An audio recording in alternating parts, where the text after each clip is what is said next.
Okay guys, welcome to my channel Nani tech review. వీడియోలోకి వెళ్ళే ముందు లైక్ చేసి కింద ఉన్న సబ్స్క్రైబ్ బటన్ నొక్కండి, పక్కన ఉన్న బెల్ సింబల్ కూడా క్లిక్ చేయండి. ఓకే, నేరుగా టాపిక్లోకి వెళ్ళిపోదామా. తమ్లైన్లో మీరు చూసింది నిజమే, చాలా ఈజీగా ఇంగ్లీష్ నేర్చుకోవచ్చు ఈ యాప్ ద్వారా. ఈ యాప్ నేమ్ ఏంటంటే యూ డిక్షనరీ. ఈ యాప్ గురించి తెలుసుకోవాలంటే పూర్తిగా వీడియో చూడండి, ఎక్కడ స్కిప్ చేయకుండా. యాప్ ఇంటర్ఫేస్ మొత్తం ఇలా ఉంటుంది. ఈ యాప్ ప్లే స్టోర్లో ఉండదు, గూగుల్లో ఉంటుంది. సో యాప్ లింక్ అనేది కింద డిస్క్రిప్షన్లో ఉంది, డౌన్లోడ్ చేసుకోండి. అక్కడ చూడండి, top of the app English and Telugu ఉంది. నాకు ఇంగ్లీష్ నుంచి తెలుగుకి ట్రాన్స్లేషన్ కావాలి కాబట్టి నేను తెలుగుని సెలెక్ట్ చేసుకున్నాను. అక్కడ ఫైల్స్ అనేవి ఆఫ్లైన్లో డౌన్లోడ్ చేసుకోవాలి. ఒక్కొక్క ప్యాకేజ్ 17 MB నుంచి 18 MB వరకు ఉంటుంది. ఒకసారి డౌన్లోడ్ చేసుకుంటే సరిపోయిద్ది. ఈ ప్యాకేజెస్ వల్ల ఆఫ్లైన్లో కూడా యాప్ వర్క్ అవుతుంది. నెక్స్ట్ ఇందులో బెస్ట్ ఆప్షన్ ఏంటంటే కన్వర్జేషన్. యాప్తో మనం మాట్లాడవచ్చు, యాప్ కూడా మనతో మాట్లాడుతుంది. అది ట్రాన్స్లేట్ చేస్తుంది, ట్రాన్స్లేట్ చేసుకుంటూ మనం మాట్లాడుకోవచ్చు అనమాట. సంభాషణ అనువాదానికి స్వాగతం. నెక్స్ట్ ఇందులో మంచి ఆప్షన్ ఏంటంటే గ్రామర్ చెకింగ్.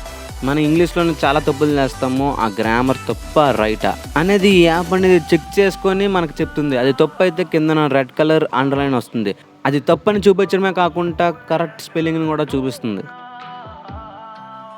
ఇక్కడ మనం సెట్టింగ్స్ ఆప్షన్లోకి వెళ్తే ఆఫ్లైన్ ప్యాకేజ్ అని ఉంటుంది. మీకు స్టార్టింగ్లో చెప్పాను కదా, అక్కడ ఏ ప్యాకేజీలు డౌన్లోడ్ చేసుకున్నామో ఇక్కడ మనం క్లియర్గా చూడొచ్చు. ఈ యాప్లో నెక్స్ట్ ఆసమ్ ఫీచర్ ఇంకొకటి ఉంది. ఆ ఆప్షన్ని ఎలా ఎనేబుల్ చేసుకోవాలని ఇప్పుడు నేను డీటెయిల్గా చెప్తాను. మీరు వీడియోని స్కిప్ చేయకుండా చూడండి. వీడియోకి రైట్ సైడ్ ఒక పాపప్లా కనిపిస్తుంది కదా, దానిపైన క్లిక్ చేస్తే యాక్సెసిబిలిటీ పర్మిషన్ అడుగుతుంది. ఆ పర్మిషన్ అనేది ఎనేబుల్ చేశాక నెక్స్ట్ ఇంటర్ఫేస్ ఎలా ఉంటుంది.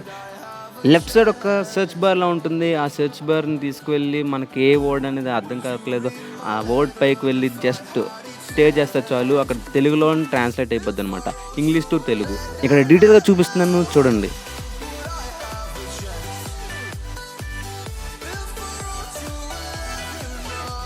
ఆప్షన్ అయిపోయిన తర్వాత నెక్స్ట్ స్పెల్లింగ్ చెకింగ్.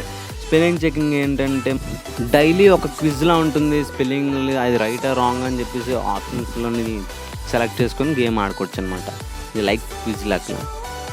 అట్లనే స్పెల్లింగ్ గేమ్స్ కూడా ఉంటుంది, చాలా బాగుంటాయి ఇందులో గేమ్స్. మనకి స్పెల్లింగ్ నాలెడ్జ్ పెంచడం కోసం అని చెప్పేసి గేమ్స్ అని ప్రొవైడ్ చేశారు. ఎక్సలెంట్ ఉంటుంది చూడండి. చాలా సింపుల్గా ఏ లాంగ్వేజ్నైనా సరే మనం ట్రాన్స్లేట్ చేసుకొని అర్థం చేసుకోవచ్చు ఈ యాప్ ద్వారా. ఆసమ్ యాప్ గైస్, మీరు కూడా ట్రై చేయండి. Thank you guys for watching. ఎప్పుడు ఇలానే సపోర్ట్ చేస్తూ ఉండండి. ఈ వీడియో కానీ మీకు నచ్చినట్టయితే లైక్ చేయండి, సబ్స్క్రైబ్ చేయండి ఇలాంటి వీడియోస్ కోసం.